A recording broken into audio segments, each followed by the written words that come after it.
I've always been the kind of woman who gives everything of herself, no matter how hard it gets. When Daniel's illness took hold, I didn't hesitate for a second. Every day turned into a marathon of hospital visits and endless waiting rooms, of whispered prayers and those fleeting moments of hope that felt like sand slipping through my fingers. I never let myself stop, not even when the nights seemed to stretch on forever. I found my strength in the quiet moments, in the soft rhythm of his breathing and the brief flashes of clarity in his eyes. I knew he was slipping away, but I couldn't let go of the promise I made to be there for him, no matter how it ended. I would sit by his bedside, holding his hand like it was the only thing keeping me anchored to the world. The sterile smell of antiseptic clung to me, and the cold light of the hospital lamps turned every moment into something stark and unyielding. I watched him fade, day by day, my own heart breaking in ways I didn't know were possible. But still, I stayed, because I needed him to feel loved, even in his final hours. When Daniel's time finally came, it felt like the whole world just stopped. That final goodbye was a whisper in the dark, a tearful promise that I would find a way to keep going. In the days that followed, I felt like I was moving through a fog, heavy and suffocating. Friends tried to comfort me, but nothing could fill the emptiness that had settled deep into my bones. I let myself feel every bit of the heartbreak, refusing to pretend that I was okay. But even in those quiet, aching moments, I held on to one small truth. Our love was real, at least for me. It was fragile, but it was enough to steady my shaking hands as I braced myself for everything that would come next. I found myself lost in the mundane tasks that suddenly became monumental. There were death certificates to sign, funeral arrangements to make, and so many little details that seemed impossibly important in those first days. Each signature felt like a final nail in the coffin of the life I had known. My hands would shake, and my mind would drift back to moments when Daniel was still here, laughing with me, holding me close. But each time I picked up a pen, I reminded myself that this was how I honored him, by seeing it all through, no matter how much it hurt. It was the last thing I could do for the man I loved. At night, when the world went quiet, the weight of it all would crash over me. I'd lie in bed, the emptiness of the space beside me a cruel reminder of what I had lost. The sheets were cold, the house felt too big, and the silence was deafening. I'd close my eyes and remember the feel of his hand in mine, the sound of his voice telling me everything would be okay. I wanted to believe those words, even though he was gone. In those moments, I felt both completely alone, and yet, in a strange way, still connected to him. I tried to find comfort in the memories, the small, tender moments we shared that no one else would ever understand. The way he used to brush the hair from my face when I was tired, the way he'd wink at me across a crowded room. Those memories were all I had left, and they became my lifeline. They were proof that, despite everything, there was a time when it was just us, and that time was real. I held on to that truth like a secret, even as the rest of the world kept moving forward. And in those memories, I found the faintest glimmer of hope, a quiet promise that maybe, just maybe, I could find a way to start again. As the days turned into weeks, I found myself forced to face a mountain of paperwork, documents that felt cold and impersonal, yet were all that was left of the life we had built together. Each folder, each signature, was a harsh reminder that he was really gone. I'd sit at the dining table for hours, papers spread out around me like a fortress I didn't know how to conquer. Some days I wanted to set them all on fire, to let the ashes carry away my pain. But I knew that wouldn't bring him back, so I kept going, page by page, because I had to. The house was filled with echoes of the past, his cologne lingering on the pillow, the faint smell of the coffee he used to brew in the morning. I'd catch glimpses of him in the smallest details, a jacket draped over a chair, a note in his handwriting that still smelled faintly of his cologne. And every time, my heart would twist in my chest, a bittersweet ache I wasn't sure I'd ever fully heal from. But I couldn't let myself drown in the memories. I had to find a way to keep moving, even if it meant letting go of the pieces of him that still felt so close. Somewhere in the middle of all that paperwork, I started to believe that by sorting through it, I'd find a way to honor his memory, to close that chapter of our lives and start a new one for myself. I thought that once I had everything in order, I'd finally be able to breathe again. It felt like the last promise I could keep to him, to take care of the things he left behind, to find peace in the wreckage. But deep down, I didn't know that those papers held more than just signatures and numbers. They held secrets I wasn't ready to see, and as I turned the last page, I felt something shift inside me, a quiet sense that nothing would ever be the same again. I thought handling the paperwork would be a step toward healing, a way to find closure and maybe even a sense of peace.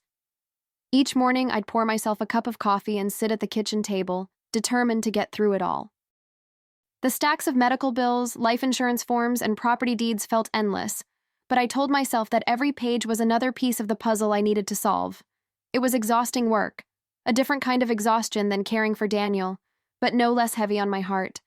I believed that if I could just get everything in order, I could finally start to breathe again. There was something comforting in the routine of it, even when it felt overwhelming. I'd spend hours reading through old statements and receipts, my mind wandering back to the life we had shared. The vacations we took, the house we built together. Those memories felt like small lifelines, reminders that there had been joy and laughter once. I held onto those memories tightly, letting them soften the hard edges of the paperwork in front of me. It was a strange mix of grief and nostalgia, each document another reminder of everything we had lost. Sometimes I'd find myself pausing to run my fingers over the worn edges of an envelope, imagining Daniel's hands there before mine. Those little details, his signature scrawled across the bottom of a page, a note scribbled in the margin, felt like ghosts of a life that was no longer mine. I tried to hold on to those fleeting connections, even though they hurt. It was in those quiet moments that I realized just how much of myself I had wrapped up in him, and how hard it would be to let that go. One evening, after another long day of sorting through files, I stumbled upon something that stopped me in my tracks. It was a name I didn't recognize, written in neat, unfamiliar handwriting on a legal document. My heart started pounding as I read the page over and over, trying to make sense of it.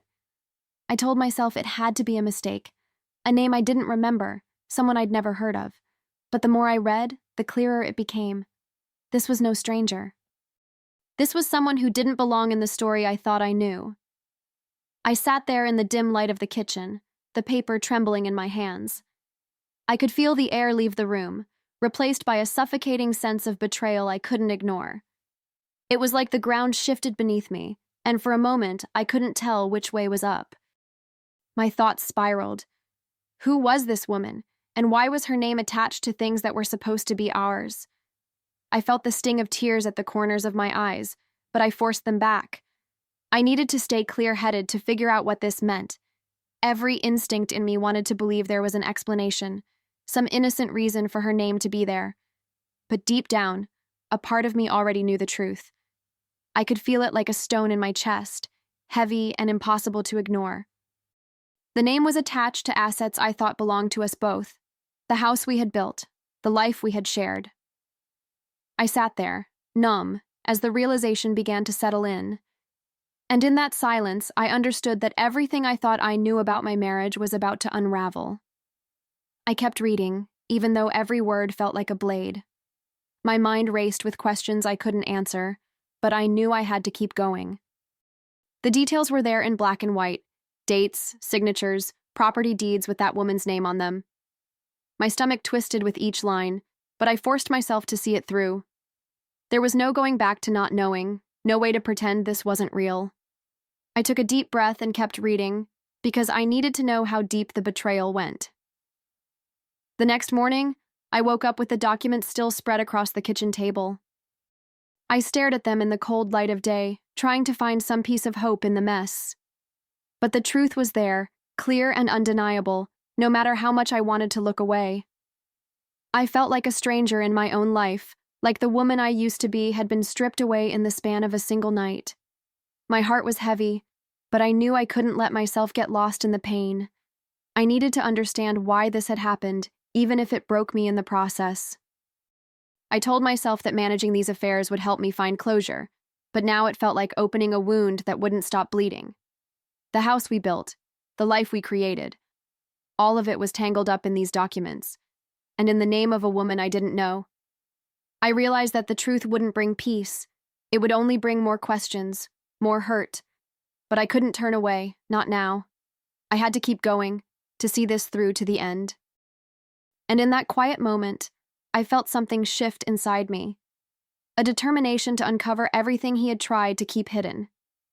I spent days piecing it all together, combing through every page and every signature like a detective in my own life.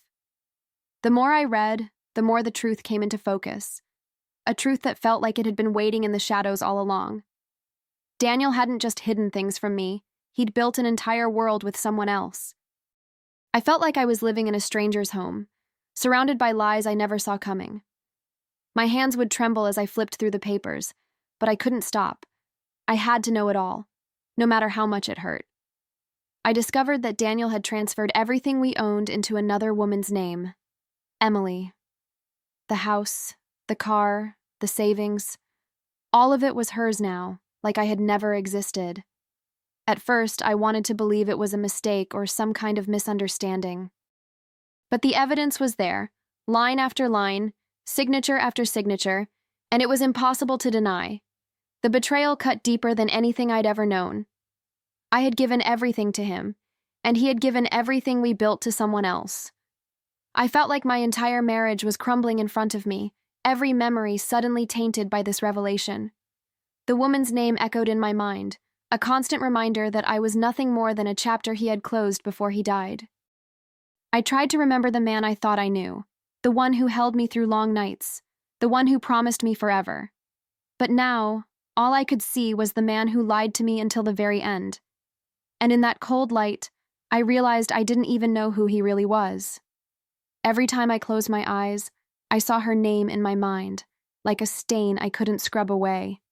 Emily, a name that meant nothing to me, yet had somehow become the center of my life without me even knowing. I felt like I was drowning in questions. Who was she to him? When did it start? Why didn't I ever see the truth in his eyes? My heart twisted every time I thought about how many times I had told him I loved him, how many times I had believed he loved me back. All of it felt hollow now, like an echo in an empty room. I found myself going back to the smallest details, trying to figure out where it all went wrong. I thought about the nights he came home late, the phone calls he'd take in another room, the moments when he seemed distant and I didn't understand why. Those little things I had brushed aside, the excuses I had made, they all came flooding back in a sickening wave. I wanted to scream at him, to ask him why he did this to me, but he was gone. And the silence he left behind was almost worse than the betrayal itself. But even in the middle of that anger and heartbreak, a part of me still wanted to believe there was a reason, some explanation that would make sense of the mess he left me in. I clung to that tiny spark of hope, like it was the last piece of my sanity. Maybe it was easier to believe there was a reason than to accept that he had simply chosen someone else. But deep down, I knew the truth was simpler and harder to bear. He had lied to me, and in doing so, he had taken everything I thought I was worth and handed it to someone else. I sat with that truth for days, letting it settle into my bones until it felt like part of me. The grief was sharp and constant, but it was the anger that kept me from falling apart completely. I thought about how I had given him every piece of myself, how I had stayed up night after night to make sure he wasn't alone, and all the while, he had been planning a future with someone else. It was a betrayal that went beyond the heart. It cut right into my soul, leaving a wound I didn't know how to heal. Some nights I would stand in the doorway of our bedroom, staring at the place where he used to sleep. I'd whisper into the darkness, asking him if it was all a lie, if I had just been a convenient distraction while he built a life with her. But the only answer was the quiet hum of the house, the walls that seemed to hold his secrets long after he was gone. And in that silence, I started to feel a new kind of strength rising up inside me. It was fragile at first, but it was there, the determination to uncover the rest of his lies, no matter how much it hurt. Because I knew now that this wasn't just about the money or the house. It was about me, about the woman I had been and the woman I was going to become. I realized that I couldn't let his betrayal define me, couldn't let it be the last chapter of my story. And as I closed the last folder of documents that night, I felt the first stirrings of something I hadn't felt in a long time: resolve. I didn't know what the next chapter would hold, but I knew I was going to find out. And in that quiet promise to myself, I felt the faintest spark of hope begin to glow. The next step was to meet with a lawyer, though I had no idea what I was hoping to hear. I sat in his office, hands clasped tightly in my lap, feeling like a child waiting for bad news. The lawyer's voice was calm and measured, but his words cut through me all the same. Daniel's decisions were final, he explained. There was nothing left for me to fight for. I wanted to argue, to scream that it wasn't fair, but the words wouldn't come. I just sat there, nodding, my heart sinking with every sentence. Walking out of that office, I felt like I was in someone else's life. The city outside seemed to move at a different speed, everyone else in motion while I stood still. I tried to make sense of it all, but the truth was simple and cruel. I was left with nothing. No home, no security, no answers. It was as if everything I had built with Daniel had been swept away, and I was left to pick up the pieces alone. But even as the weight of it all pressed down on me, I refused to let it break me. I reached out to Emily, desperate for some kind of explanation, or maybe even an apology. But when I finally got her on the phone, her voice was cold and dismissive. She didn't care about what Daniel had done, didn't feel any guilt for the life she had taken from me. Her indifference was a slap in the face, a reminder that I was on my own now. And in that moment, I realized there was nothing left to say. I couldn't make her see what she had stolen from me, so I hung up and promised myself I wouldn't waste another tear on her. The days that followed felt like a blur of well-meaning voices and sympathetic hugs. My friends and family tried their best to hold me up, to remind me that I was still worthy of love and respect. I appreciated their kindness, even if it couldn't erase the pain or the questions that kept me up at night. They would sit with me over cups of coffee that went cold in our hands, their gentle reassurances weaving a fragile safety net around my heart. In those moments, I started to believe that maybe I wasn't as alone as I felt, but no matter how much support I had, the nights were still the hardest. I'd lie in bed staring at the ceiling, the darkness pressing in around me like a weight I couldn't lift. I'd think about how much of my life I had spent caring for Daniel, how much of myself I had poured into a love that turned out to be built on lies. It was a bitter pill to swallow, knowing that everything I thought I knew had been torn apart without warning. But even in that darkness, I could feel a flicker of resolve growing stronger. I told myself that while I couldn't change what Daniel had done, I could choose how to face the future. The betrayal was his burden to carry, not mine. I didn't have to let his choices define who I was or who I would become. I started to realize that moving forward didn't mean forgetting the past. It meant finding a way to stand in my own truth, even when it hurt. And in that decision, I felt the first real sense of power I'd known since his death. A quiet determination to keep going, no matter what. In the quiet hours, I'd find myself wondering how I was supposed to rebuild a life from the ashes of everything I had lost. It was a question that haunted me every morning when I woke up and every night as I closed my eyes. But I knew deep down that I had to try, because if I didn't, the betrayal would win. It wouldn't just take my home or my memories, it would take me too. And I couldn't let that happen. I was still here, still breathing, and that had to count for something. I started small, focusing on the things I could control, cleaning out the house, putting away the pieces of my old life. Every box I packed felt like shedding another layer of pain, another memory that no longer served me. It was hard, saying goodbye to things that once meant everything. But I reminded myself that those things didn't define me. They were just chapters in a story I was no longer bound to. With each small step, I felt a little bit lighter, a little bit stronger. And while I still didn't know what the future would look like, I knew one thing for certain. I wasn't going to let Daniel's choices be the end of my story. I had spent so long putting him first, caring for him even as he turned away from me. Now it was time to take care of myself. I could feel that resolve growing with every breath I took, every box I carried out the door. And in that quiet determination, I found a promise to myself that this wasn't the end, just the beginning of something new. Starting over wasn't easy, but it felt like the only choice I had. I sold what little I still owned, using the money to find a small apartment on the edge of town. It wasn't much, just a quiet place with worn wooden floors and sunlight that spilled through the windows in the morning. But it was mine, and that meant more than I could put into words. I'd wake up to the sound of birds outside and let myself breathe in that newness, even if it still felt raw. This was the first step, and I held on to it like a lifeline. I spent my days slowly filling the space with things that were just mine. No reminders of Daniel, no shadows of the past.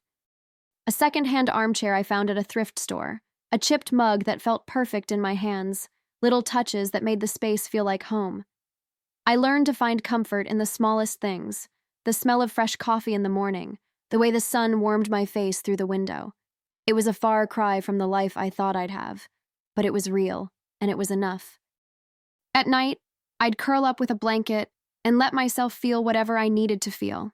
The pain, the relief, the quiet flicker of hope. I stopped trying to outrun the sadness and started to let it wash over me instead. And in those moments of stillness, I realized that moving on wasn't about forgetting what I'd lost.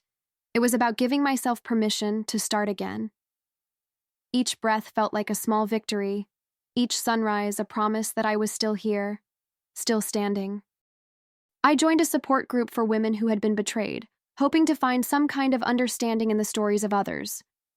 Sitting in that circle, I heard voices that sounded like my own, stories of love and loss, of trust broken, and hearts that refused to stop beating. At first, it felt like exposing a wound that had barely begun to heal. But as the weeks went by, I found a strange kind of comfort in those shared moments of vulnerability. I wasn't alone anymore. There were others who had felt the same ache, the same disbelief. Each meeting, I felt a little bit stronger, a little more sure of who I was becoming. We'd trade stories and laughter, passing tissues and gentle words that carried more weight than I ever expected. In that small room, I found a kind of sisterhood, women who refused to let betrayal be the end of their stories. It was humbling and powerful, a reminder that healing didn't have to happen in isolation. And for the first time in a long time, I felt a flicker of hope that maybe, just maybe, I could find a way to feel whole again. Back in my apartment, I'd replay those conversations in my mind, letting the courage of those women seep into my bones. I started to believe that I was more than the pain Daniel left behind, that I was allowed to build something new, even if it looked nothing like the life I had before. It was a slow process, and there were days when I wanted to give up. But I kept reminding myself that healing wasn't a straight line, and that every step forward was worth celebrating. And in that quiet determination, I started to see a future that was all my own. One evening, I stood by the window of my new home and watched the world outside. The glow of streetlights, the distant laughter of neighbors, the hum of life moving forward.